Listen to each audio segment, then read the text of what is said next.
먼저 교과서 분석하기 전에 교과서 단원 구조부터 살펴보도록 하겠습니다.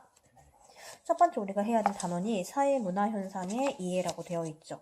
그리고 이 단원의 내용을 보면 첫 번째 사회문화현상이란 무엇일까 라고 되어 있어 총 4페이지로 구성이 되어 있습니다. 그러면 여러분들 먼저 여러분들 가지고 있는 연습장에다가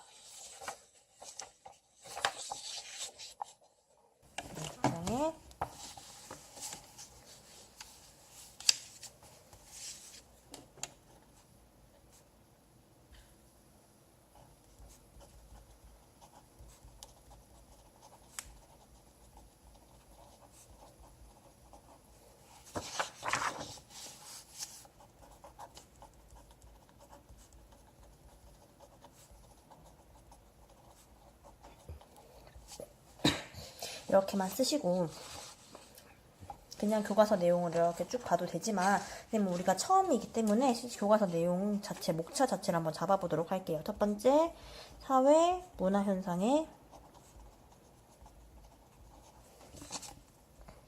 의미라고 잡아보겠습니다. 그 다음에 두 번째 보시면 교과서 제목들을 목차로 잡으시면 돼요. 여기 사회, 문화 현상의 특성이라고 되어 있죠. 그래서 두 번째 목차를 사회, 문화 현상의 특성이라고 잡아보겠습니다. 그 다음 페이지를 읽어보시면 다음 페이지에 사회문화현상의 복합성이라고 되어 있죠. 그래서 세 번째 목차를 사회문화현상의 복합성이다 라고 잡아보도록 하겠습니다. 그 다음에 네 번째 목차를 무엇이라고 잡을 거냐, 여기 보시면 사회과학의 등장과 발전이라고 되어 있죠. 그래서 네 번째 목차를 사회과학의 등장과 발전이다 라고 잡겠습니다. 그러면 우리는 일단 교과서 흐름이 이런 게 있구나 라는 먼저 간략하게 교과서를 한번 살펴보는 거고요. 이제 구체적으로 교과서 읽으면서 한번 분석해 보도록 하겠습니다. 교과서에서 여러분들이 가장 중요하지만 간과하기 쉬운 부분이 바로 학습 목표인데요. 학습 목표를 보시면 사실 우리가 목차가 어떻게 구성되는지를 가장 명확하게 알 수 있는 내용 중에 하나예요. 학습 목표 먼저 분석하고 진행해 보도록 하겠습니다. 첫 번째 학습 목표 보시면 사회문화현상의 특성을 볼 건데 어떻게 볼 거냐라고 되어 있냐면 자연현상과 비교하여 보겠다라고 되어 있죠. 그러니까 아마 이 단원의 포인트 중에 하나는 사회문화현상과 자연현상을 비교하는 게 될 것이다 라고 예측을 해볼 수 있습니다. 그 다음에 두 번째 보시면 그래서 사회문화현상 탐구를 할 때 어떤 특성이 있는가를 살펴보도록 하겠다라는 거죠. 선생님이 교과서 한번 같이 천천히 읽어보도록 하겠습니다.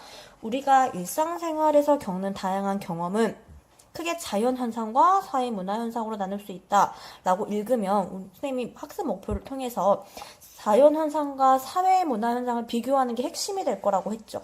그러니까 자연현상과 사회문화현상에 이렇게 밑줄을 한번 그어보도록 하겠습니다.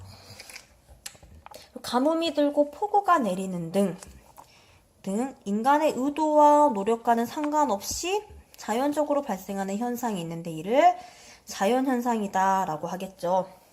읽다 보면 자연현상과 사회문화현상을 의미가 라고 되어 있기 때문에 자연스럽게 우리는 읽으면서 이 선생님이 밑줄 친 내용이 중요한 내용이라는 걸 아마 대충 체감을 하실 수 있을 거예요. 그러면서 그 중요한 내용 중에서도 핵심이 되는 부분에 밑줄을 그어보겠고요. 핵심 단어에 이렇게 여러분들 알아서 표시를 하시거나 네모를 친다던가 동그라미를 친다던가 표시를 해보실 수 있겠죠. 그 다음에 반면 가뭄이 들면 기후재해를 지내고 홍수와 가뭄에 대비해 댐을 건설하는 등 인간의 의지와 행동에 따라 나타나는 현상을 사회문화 현상이다 라고 한다 라고 되어 있는데 여러분들이 알아서 하실 수 있겠지만 선생님은 보면 등 앞에는 밑줄을 치지 않았어요. 왜냐하면 이 등은 사실 예시이기 때문이죠. 그래서 이 부분을 예시다 그 다음에 이 부분을 예시다 라고 해볼 수 있겠죠. 사실 이 정도로만 하면 여러분 머릿속에 이미 구조화 될 수도 있는데 안 될 수도 있기 때문에 노트를 가지고 이 내용을 한번 정리를 해보도록 할 거예요. 지금 여기는 자연현상하고 사회,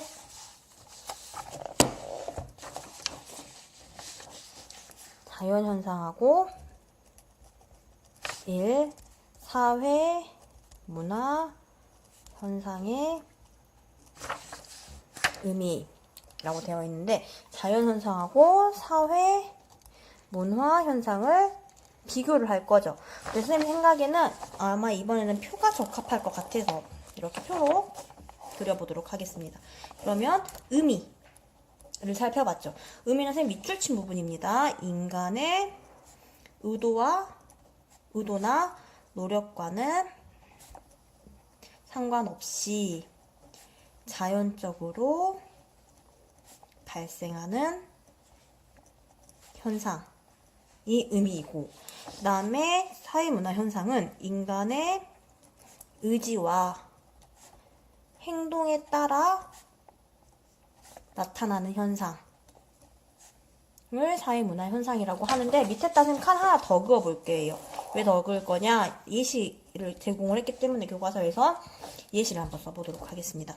자연현상의 예시는 가뭄과 폭우, 그 다음에 사회문화 현상의 예시는 그에 따른 기후재와 댐 건설 등을 적어볼 수 있겠죠. 이렇게 적고 나면, 교과서도 읽고 적어놓고 나면 우리는 각각의 현상에서 가장 중요한 부분이 무엇인지 파악을 한번 해볼 수 있어요. 보니까 인간의 의도와 노력과는 상관없이 발생하는 게 자연현상이라면 사회문화 현상은 인간의 의지와 행동에 따라 나타나는 현상이다 라고 볼 수 있겠죠. 이렇게 하면 사실 중요한 챕터 중에 하나인 자연현상과 사회문화 현상을 이렇게 적어볼 수 있었습니다. 그 다음에 두 번째 볼 건데요. 두 번째 보시면 사회문화 현상의 특성이라고 되어 있죠. 사회문화 현상의 특성. 교과서 한번 읽어보도록 하겠습니다. 세계에 많은 차, 커피 등 다양한 음료를 즐긴다. 근데 끓는 것은 자연현상이다. 이러한 현상은 인간의 의지나 노력으로 변화시킬 수 없고 가치 판단을 내릴 수 없기 때문에 몰가치적이다 라고 되어 있죠. 몰가치적이다 라고 되어 있습니다. 굵은 글씨로 나와 있기도 하고요. 읽으면서 사회문화 자연현상의 특성을 나타낸 부분이기 때문에 밑줄 쳐서 1번이라고 써봤습니다. 다음에 다만 사실상 그러하다와 같이 현상의 존재만을 나타내는 존재법칙으로 현상의 존재만을 나타내는 존재법칙으로 표현할 수 있다 라고 해서 2번. 이건 다 무엇에 대한 거냐면 자연현상에 대한 거죠. 그 다음에 물이 끓는 결과가 나타나는 것과 같이 모든 자연현상에는 인과법칙이 존재한다. 그리고 이러한 조건에 따른 결과는 언제 어디서나 동일하게 나타나므로 보편적이다 라고 해서 사회문화 현상과 다른 자연현상의 특성을 확인해 볼 수 있었어요. 사실 여러분들이 가지고 있는 문제집이나 핵심 요약집 같은 경우를 보면 단순히 사회문화 자연현상이 물가치적이다, 존재법칙이 있다, 인과법칙이 있다, 보편적이다 라고만 하는데 이렇게만 하면 무슨 뜻인지 이해를 하실 수 없죠. 교과서를 읽으면 단어에 나와 있는 맥락을 살릴 수 있다는 가장 큰 장점이 있습니다. 사회문화 현상의 특성 정리를 할 건데 먼저 자연현상을 살펴봤었죠. 자연현상 몰가치적이다. 그 다음에 존재법칙이 적용된다. 그 다음에 인과법칙이 적용된다. 그리고 보편적이다 라고 하고 이것을 자연현상의 특성으로 이렇게 묶어서 한번 표현을 해보겠습니다. 그러나 사회문화 현상은 인간의 의도와 가치가 내포되어 있기 때문에 가치 함축적이다. 이거 어디에 적으면 좋냐면 가치 함축적이다. 물가치적이다에 대응되는 현상인 거죠. 사회문화 현상. 그 다음에 자연현상과 달리 마땅히 그러해야 된다는 당위법칙이 존재한다. 존재법칙이 아니라 마땅히 그러해야 된다는 당위법칙이 존재한다. 그 다음에 여기 예시죠. 이렇게 예다 라고 체크를 하실 수 있고요. 그 다음에 사회문화 현상은 보편성과 함께 특수성을 지닌다 라고 되어 있어요. 보편성이 있기도 하지만 특수성을 지닌다. 교과서에서는 여기에 굵은 글씨로 표현을 해놓고 있지만 이건 자연현상과 달리 특수성도 지니고 있기 때문에 강조하는 것이고요. 실제로는 여러분들이 정확하게 알아야 되는 맥락은 보편성과 함께 특수성을 지닌다 라는 거예요. 그래서 여기에 대응되는 것에 보편성 더하기 특수성이라고 한번 정리해 볼 수 있겠습니다. 그 다음에 사회문화 현상에는 개연성과 확률의 원리가 작용을 한다. 개연성과 확률의 원리가 작용을 한다. 그러면 사회문화현상 이렇게 정리를 하실 수 있겠죠. 그 다음에 세 번째 보겠습니다. 세 번째, 사회문화현상의 복합성 볼 건데요. 사회문화현상은 인간의 행위에 의해서 이루어진다. 인간은 자율적인 판단 능력과 의지를 가지고 있기 때문에 같은 조건에서도 똑같이 행동하지 않으며 같은 상황에 대해 다른 의미를 부여하기도 한다. 그래서 복합적이다. 라고 이렇게 읽으면서 바로 내용을 정리를 해보겠습니다. 이러한 특성 때문에 사회문화현상은 같은 상황에서 똑같은 현상이 반복되는 경우가 드물고 존재하는 법칙을 쉽게 발견하기 어렵다. 이렇기 때문에 이렇다라는 거고, 이래서 탐구가 어렵다라는, 바로 좀 전에 봤던 그 두 번째 학습 목표에 대한 이야기죠. 근데 이렇게 쓰고 나니까 사실 정리할 게 별로 없어요. 얘 같은 경우에는. 그래서 선생님 어떻게 정리를 해볼 거냐? 3번 사회 문화 현상의 복합성. 근데 말 그대로 복합적이다라는 이야기를 하기 때문에 사실 굳이 정말 정리할 게 없어요. 그래서 선생님 여기다가 자연현상과 비교해서 복합적이더라 라고 이렇게만 표현하고 넘어가도록 하겠습니다.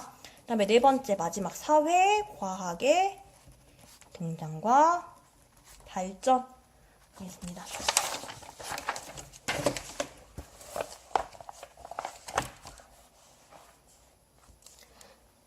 쭉 읽으면서 이렇게 분화되었고 세분화되었더라. 사회과학은 세분화되었더라. 복합적인 특성을 가진 사회문화현상에선 법칙을 발견하는 게 어렵지만 탐구하려는 노력은 오래전부터 있어 왔다 라고 되어 있죠. 그래서 복합적으로 되면서 분화되고 체계적이고 연구를 하더라. 여기 다 보시면 얘들이 나와 있습니다. 그래서 결론적으로 무슨 얘기를 하고 싶냐? 세분화되었다. 세밀하고 심층적인 연구를 하는 경향이 나타나더라. 어떤 특성이 있냐? 세분화되었더라. 사실 이 내용 다 결국 세분화되었다는 이야기를 하고 싶은 거죠.